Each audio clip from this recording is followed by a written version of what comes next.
Have you ever loved someone so deeply that losing them felt worse than losing yourself? Ethan Carter knew exactly what that pain felt like.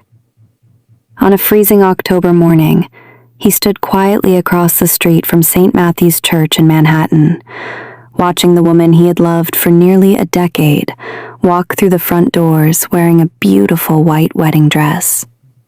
Her name was Emily Foster, and within the next hour she was supposed to marry another man. Guests laughed, cameras flashed, and the church bells echoed through the city, but Ethan heard none of it. His attention remained fixed on the old envelope hidden inside his coat pocket. It was worn, faded, and slightly torn around the edges after being carried for 7 long years. Across the front, written in neat handwriting, were 4 simple words. For Emily, my forever. It was the last letter he had ever written to her, a letter that contained the truth about everything. The heartbreaking part was that Emily had never received it. If she had, she might not be walking into that church today. 7 years earlier, Ethan's life looked completely different. He wasn't rich or powerful. He was just an ordinary college student trying to survive in New York while taking care of his sick mother after losing his father in a construction accident years before. Every morning he worked at a small auto repair shop in Brooklyn, spending hours repairing engines with grease-covered hands before rushing to Columbia University for classes. At night, while most students slept, Ethan delivered food across the city until sunrise, just to earn enough money for rent, medicine, and tuition. His life was exhausting, but he never complained, because he believed that one day, all his sacrifices would finally be worth it. That hope became even stronger the day he met Emily Foster. Unlike Ethan, Emily came from one of the wealthiest families in America. Her father owned a billion-dollar investment company. Their family lived in a luxury penthouse overlooking Central Park, and every magazine described them as the perfect American success story. But behind those glamorous headlines was a lonely young woman who felt trapped inside a life controlled by everyone except herself. Emily first met Ethan during a rainy afternoon inside the university library after accidentally dropping a stack of books across the floor. While everyone else walked past without stopping, Ethan immediately knelt down to help her collect every book, smiled, and jokingly said, "Looks like these books wanted some fresh air." Emily laughed so hard that she nearly dropped them again. That unexpected moment became the beginning of a friendship that slowly turned into something neither of them could ever imagine living without. Over the next 3 years, they shared dreams instead of expensive gifts.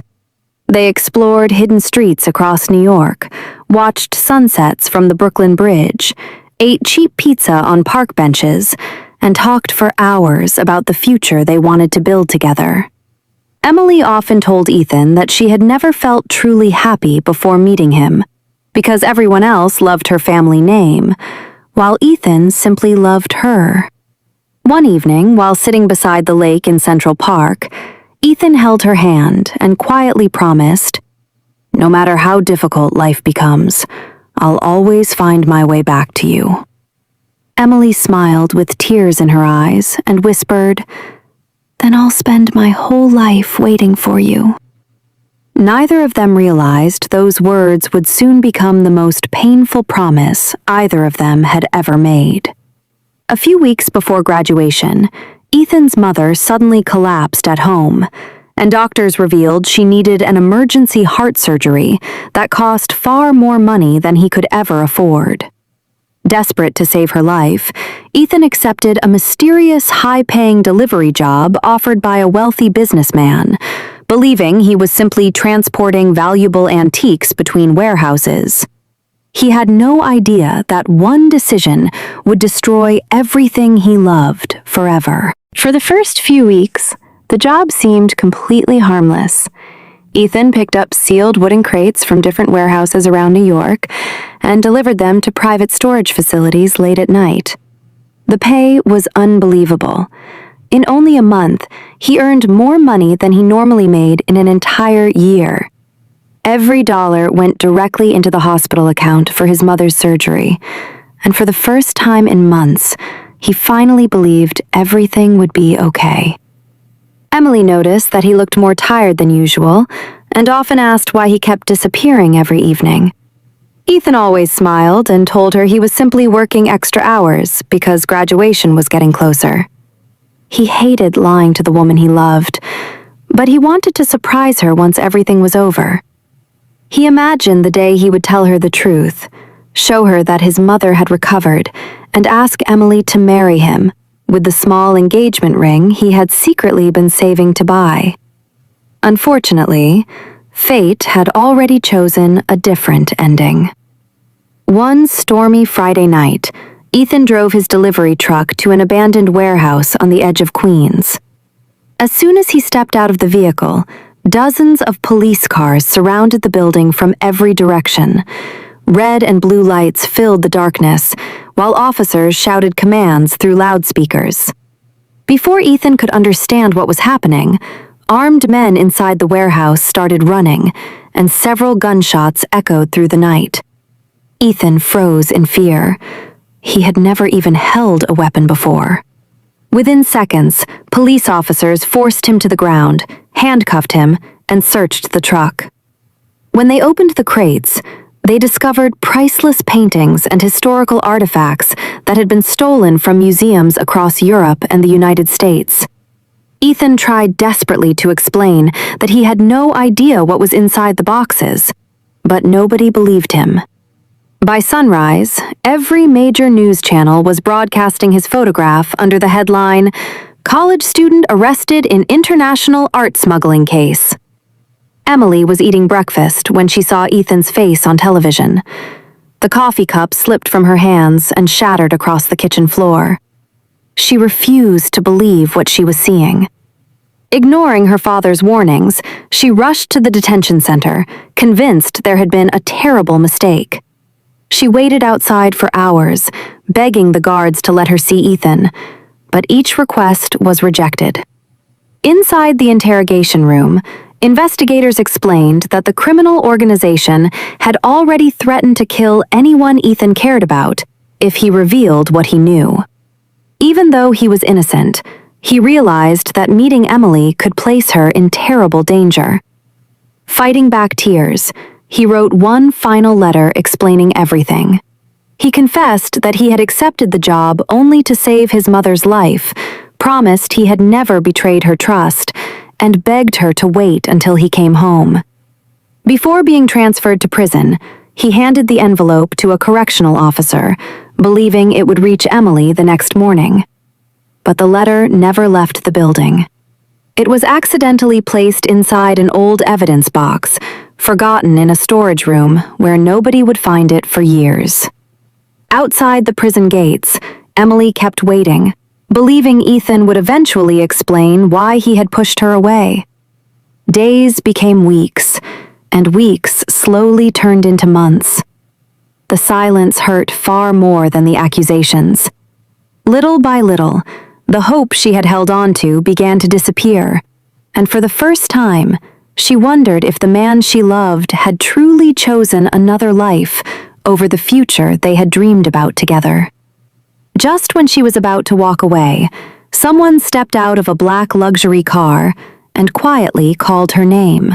Emily slowly turned around and saw her father, Richard Foster, standing beside the black luxury car with the calm expression he always wore whenever he believed he had won. Without saying a word, he opened the passenger door and quietly told her to get in. Emily refused at first, insisting that Ethan was innocent and that she would continue waiting until she heard the truth from him. Richard looked at his daughter with disappointment before handing her a folder filled with newspaper articles, police reports, and photographs from the warehouse raid. "This is the reality," he said in a cold voice. "You fell in love with someone who lied to you." Emily's eyes filled with tears as she stared at the documents. But deep inside, something still told her Ethan would never willingly become a criminal. Even so, every request to visit him was denied. Every letter she mailed was returned unopened, and every phone call went unanswered. Weeks later, Ethan's mother passed away after her condition suddenly worsened before the surgery could take place.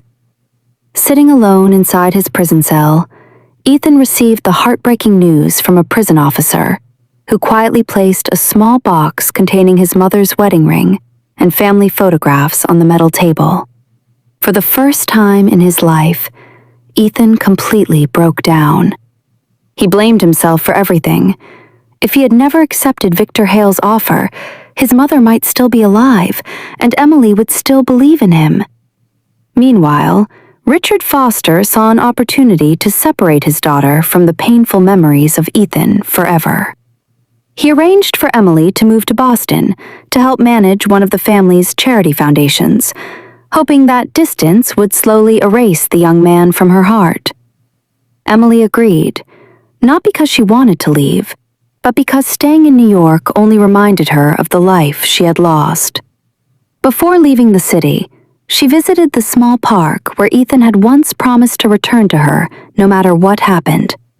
Sitting alone on the same wooden bench, she quietly whispered, "If you ever loved me, I hope someday I'll know the truth." At that exact moment, only a few miles away, Ethan was staring through the tiny window of his prison cell at the same sunset, holding on to the hope that Emily had received his letter.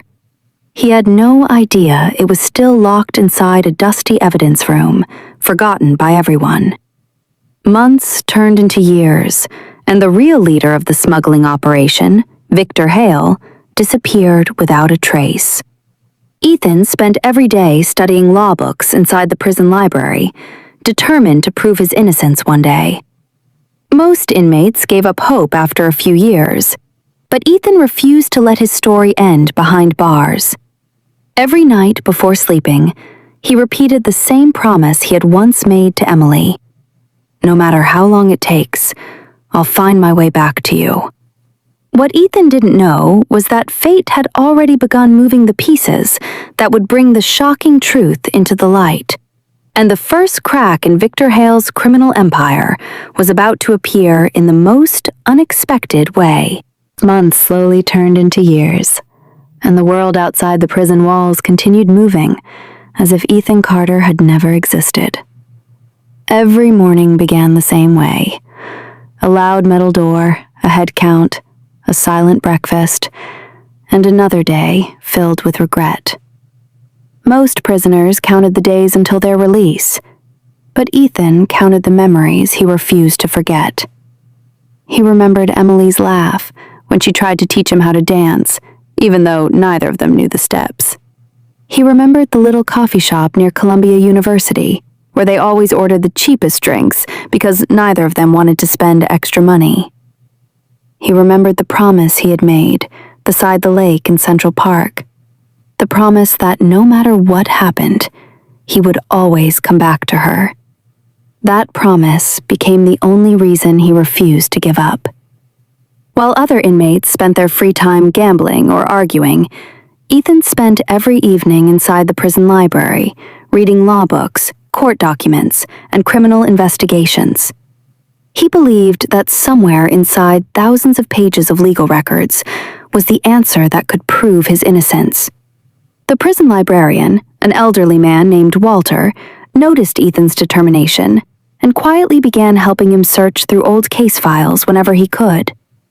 Walter had worked in the prison for more than 30 years and had learned that truly guilty people rarely searched for the truth with the kind of desperation Ethan showed every single day.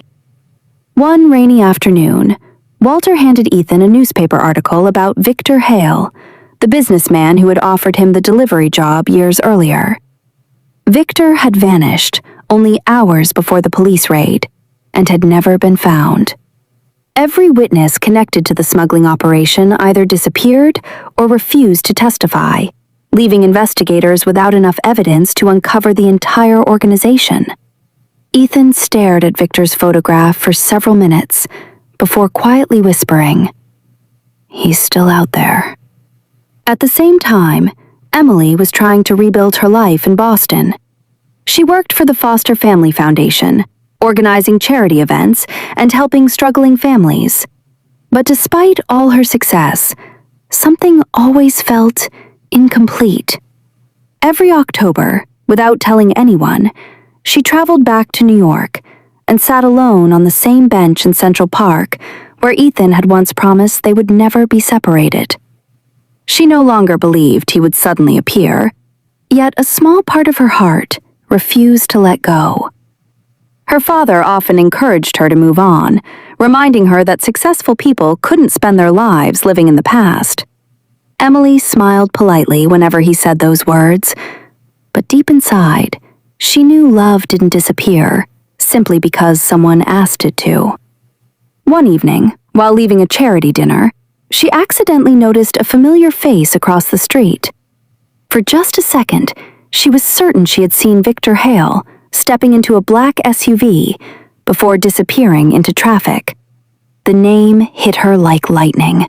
She hadn't heard it in years, yet suddenly, every painful memory came rushing back. She immediately searched through old newspaper articles that night and realized something strange. Victor Hale had disappeared, but none of the reports ever confirmed his death or arrest. It was as if he had simply vanished from the world. Meanwhile, hundreds of miles away inside his prison cell, Ethan received unexpected news from his attorney. After years of silence, a former member of Victor Hale's organization had contacted federal investigators and claimed he was finally willing to testify. For the first time in 7 years, someone was ready to tell the truth. But before investigators could meet the witness, he disappeared without leaving a single trace. Ethan lowered his head in disappointment, believing hope had slipped away once again. What he didn't know was that someone far more powerful than Victor Hale had been hiding in the shadows all along, making sure every person connected to the case remained silent forever.